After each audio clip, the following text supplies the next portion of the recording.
প্রতিদিনই একটা ভাজি রেসিপি করা হয়, তো ভাবলাম আপনাদের সাথেও শেয়ার করি। আর বিশেষ করে এখন শীতের দিন বিভিন্ন ধরনের সবজি পাওয়া যায়।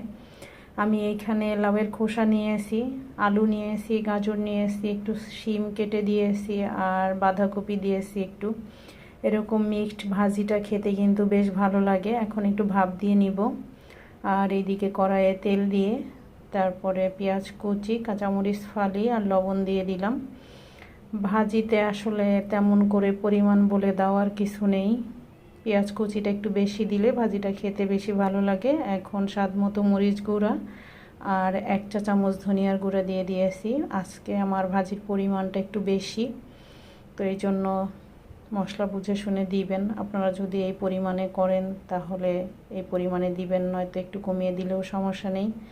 এখন খুব ভালোভাবে মিলিয়ে ঢেকে দিব। এই ভাজিতে কিন্তু পানি লাগবে না। আমি লোহার কড়াইয়ের মধ্যে ভাজিটা করে নিচ্ছি। এই যে দেখুন, ভাজি থেকে যে পানি বের হয়েছে, পানিটা একদম শুকিয়ে গিয়েছে। এই পর্যায়ে আমি ধনিয়া পাতা দিয়ে খুব ভালোভাবে একটু মিলিয়ে নিব। আশা করছি আপনাদের কাছে সহজ সাধারণ ভাজি রেসিপিটি ভালো লেগেছে। যদি ভালো লাগে তাহলে ভিডিওতে একটি লাইক দিতে পারেন, পেজটিতে ফলো দিয়ে রাখতে পারেন। ভালো থাকবেন। আজকে এই পর্যন্ত।